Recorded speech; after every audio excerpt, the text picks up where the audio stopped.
Dalam menyampaikan satu lagi sabda Hadrat Masih Maud salam berkenaan dengan pardah Islami, Hadrat Nawab Muhammad Ali Khan Sahib radhiyallahu anhu menjelaskan, suatu ketika saya bertanya kepada Hadrat Masih Maud salam berkenaan dengan pardah. Pada saat itu saya hadir ke hadapan beliau alaihissalam untuk suatu tugas. Saat itu hanya saya dan beliau alaihissalam, yakni di halaman kediaman yang posisinya terletak di atas ruangan besar sebelah selatan milik Hadrat Mirza Bashir Ahmad. Pada waktu itu, Huzur alaihi salam sering mengunjunginya. Sembari menutupi hidung bagian bawah dan wajah dengan kain dastar shimlah, beliau alaihi salam mengatakan, seharusnya seperti ini. Dengan kata lain, bagian mata dibiarkan terbuka, dan sebagiannya tetap tertutup. Jadi, setelah menyimak penjelasan Hadrat Masih Maud salam di atas, tidak tersisa lagi keraguan berkenaan dengan corak pardah atau hijab Islami. Dalam pandangan Hadrat Muslih Ma'ud radhiyallahu anhu, terdapat keringanan dalam pardah berdasarkan jenis pekerjaan kaum wanita. Ada seseorang yang bertanya melalui surat kepada Hadrat Muslih Ma'ud pada tanggal 23 Februari tahun 28 berkenaan dengan pardah. Yang berkenaan dengannya, Hadrat Muslih Ma'ud menulis satu buku lengkap. Di dalamnya, Huzur menjelaskan perihal pardah Islami yang benar dengan merujuk Al-Quran dan hadis, menyampaikan pandangan yang bijak. Huzur bersabda, Al-Quran menjelaskan perihal inti pardah, yakni pardah adalah perlu bagi para wanita, kecuali illa ma zahara minha, yakni kecuali yang nampak dengan sendirinya. Bagian yang jelas dan zahir dengan sendirinya ada dua, yaitu perawakan dan tubuh. Tapi secara logika, hal ini jelas jika ditinjau dari sudut pandang pekerjaan wanita. Atau dari sudut pandang waktu, bagian yang nampak dengan sendirinya itu tidak termasuk ke dalam hukum pardah. Sebagaimana, berdasarkan hukum itulah seorang tabib atau dokter bisa mengecek urat nadi kaum wanita. Karena penyakit memaksa pasien wanita seperti itu untuk memperlihatkan bagian tubuh tersebut. Seandainya pada wajah pasien wanita terdapat penyakit kulit, maka tabib pun akan memeriksa wajahnya. Kalau pasien wanita memiliki penyakit dalam, maka dokter akan memeriksa lidah pasien itu. Hadrat Aisyah radhiyallahu anha bersabda, pada saat peperangan, kami biasa memikul air, sehingga betis kami selalu terbuka. Terbukanya betis pada situasi seperti itu tidaklah bertentangan dengan Al-Quran Karim, bahkan sesuai dengan perintah Al-Quran. Dari sudut pandang urgensi perang, perlu supaya kaum wanita pun melakukan tugasnya. Atas dasar itulah, seandainya kesibukan pekerjaan rumah tangga menuntut para wanita terpaksa bekerja di sawah atau di lapangan, maka bagi mereka sangat perlu untuk membiarkan mata dan bagian tubuh sekitarnya tetap terbuka. Alhasil, berdasarkan illa ma zahara minha, membuka bagian kening hingga wajah sama sekali diperbolehkan bagi mereka dan sesuai dengan hukum pardah. Karena tanpa membukanya, mereka tidak akan dapat melakukan pekerjaannya. Bagian tubuh yang terpaksa harus dibuka untuk kepentingan hidup dan mata pencaharian, dengan syarat mata pencahariannya jaiz, maka dengan terbukanya itu adalah termasuk dalam perintah pardah, yakni tidak melanggar. Namun pekerjaan yang tidak memaksa seorang wanita untuk bekerja di lapangan terbuka, maka diperintahkan bagi mereka supaya menutup wajahnya. Nasihat Hadrat Khalifatul Masih Ar-Rabi rahimahullah berkenaan dengan jenis profesi kaum wanita. Dalam menyampaikan nasihat kepada para wanita yang mengkhidmati kemanusiaan di bidang medis, Hadrat Khalifatul Masih yang keempat rahimahullah bersabda, dokter, para wanita yang merawat pasien, berdasarkan ajaran Islam, standar penerapan pardah bagi mereka berbeda dan diberikan kelonggaran. Namun jika para wanita tersebut selesai dari tugasnya, lalu kembali pada kehidupan umum di lingkungan rumahnya, mereka harus menerapkan pardah sebagaimana seharusnya. Anda pasti melihat seragam yang dikenakan ketika bekerja berbeda, dan ketika seseorang kembali ke rumahnya, ia melepas seragam kerjanya lalu mengenakan pakaian pada umumnya. Dalam Islam pun, cara-cara itulah yang seharusnya dilakukan.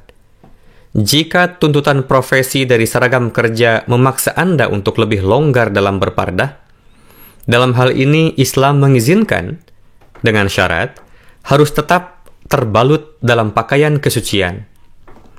Namun jika dalam kehidupan sehari-hari pun masih menerapkan cara-cara kelonggaran seperti di tempat kerja, itu tidaklah dibenarkan. Kita perhatikan di Inggris, Amerika, dan di lain tempat. Ketika bekerja, para pekerja buruh mengenakan pakaian yang sama sekali berbeda.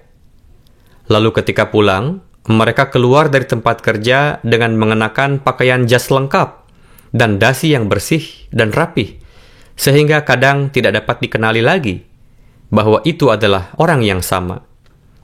Untuk itu, dalam lingkungan masyarakat pun, biasakanlah untuk menciptakan perubahan yang sesuai kondisi seperti itu. Dengan begitu, tidak akan ada yang berkeberatan kepada Anda. Muncul keberatan berkenaan dengan hijab Islami, dikatakan bahwa pardah menjadi penghambat bagi kemajuan wanita Muslim. Kami ajukan pertanyaan kepada para pengkritik bahwa di dunia ini terdapat jutaan wanita yang hidup di gubuk-gubuk, pedalaman, dan hutan-hutan. Jangankan pardah, untuk menutupi tubuhnya pun mereka tidak punya kain yang cukup. Apakah dalam keadaan demikian mereka meraih kemajuan yang berarti? Jika kritikan tersebut dianalisa sepintas lalu, maka fakta akan muncul ke hadapan kita bahwa ayat-ayat Al-Quran yang turun dalam Al-Quran Karim berkenaan dengan hijab Islami, yang menjadi lawan bicara pertamanya adalah para istri Rasulullah. Mereka pergi ke masjid untuk salat, menjalankan ibadah itikaf di bulan Ramadan, dan melaksanakan manasik haji dan umroh dengan mematuhi hukum pardah. Mereka menjawab pertanyaan umat Muslim berkenaan dengan wawasan keagamaan. Mereka ikut serta dalam peperangan bersama-sama dengan pejuang Muslim lainnya. Karena keterbatasan waktu, saya akan menyampaikan 2 peristiwa saja.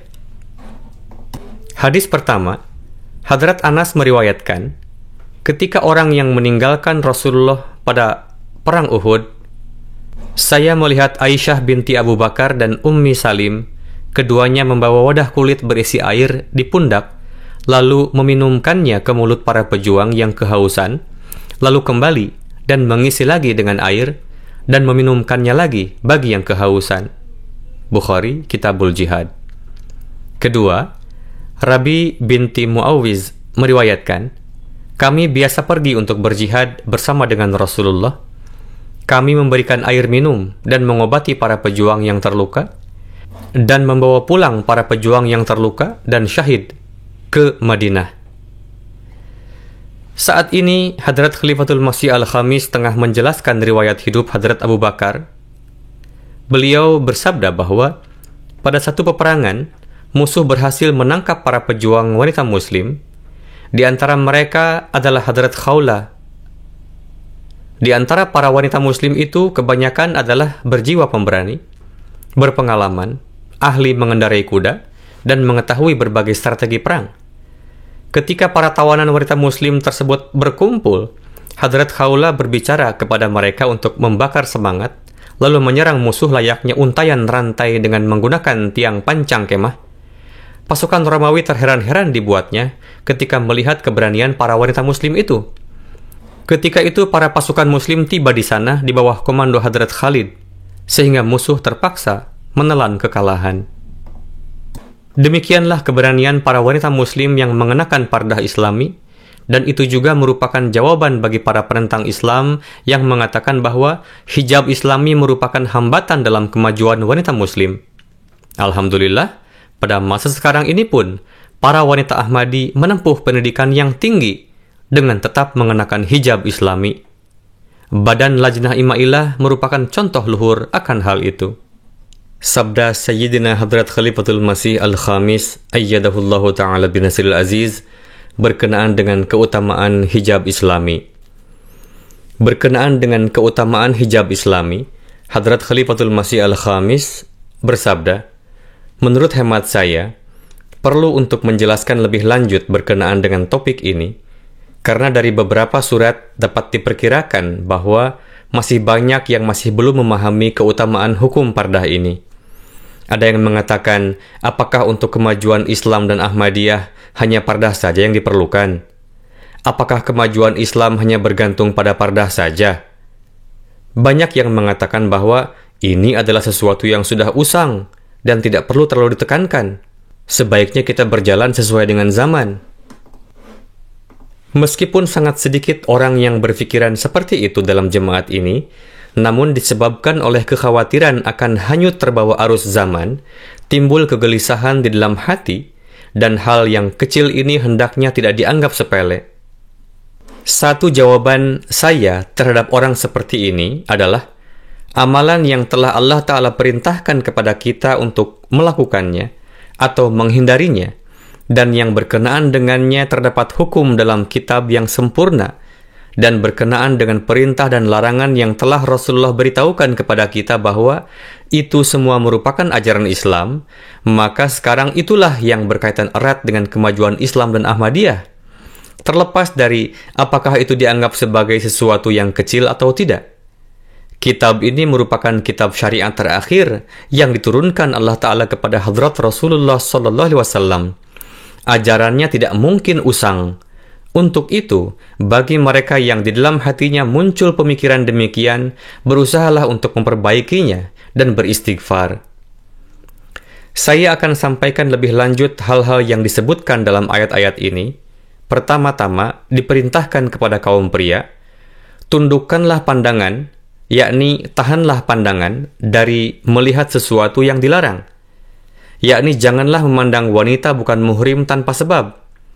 Ketika seseorang berjalan-jalan dengan mengangkat pandangan, maka mata akan mengikuti dengan dipenuhi rasa ingin tahu. Untuk itu, Al-Quran memerintahkan untuk berjalan sambil menundukkan pandangan. Untuk terhindar dari penyakit itulah, Hadrat Aqdas Masih Maud alaihi salam bersabda, berjalanlah dengan mata setengah terbuka, yakni dengan mata yang tidak terbuka penuh. Janganlah berjalan di jalan-jalan dengan mata terbuka sepenuhnya.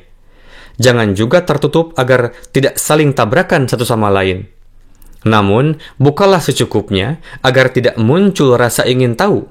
Yakni ketika pandangan tertuju pada sesuatu, timbul keinginan untuk terus memandangnya. Bagaimana pandangan seharusnya diarahkan, saya akan jelaskan berkenaan dengan itu dengan merujuk hadis. Sebelum itu saya akan sampaikan sabda Allamah Tabari. Beliau mengatakan bahwa yang dimaksud menundukkan pandangan, menghindarkan pandangan dari segala sesuatu yang dilarang oleh Allah Ta'ala. Tafsir At-Tabari jilid 18, halaman 116-117. Bagi kaum pria, telah lebih dulu diperintahkan untuk menundukkan pandangan, dan jika para pria menundukkan pandangannya, maka akan banyak keburukan yang dapat diakhiri. Kita berdoa, semoga setiap pria wanita yang mengaku diri muslim dan mukmin diberikan taufik untuk dapat mengamalkan sepenuhnya setiap ajaran Al-Quran Karim. Wa akhiru da'wana anil hamdulillahi rabbil alamin.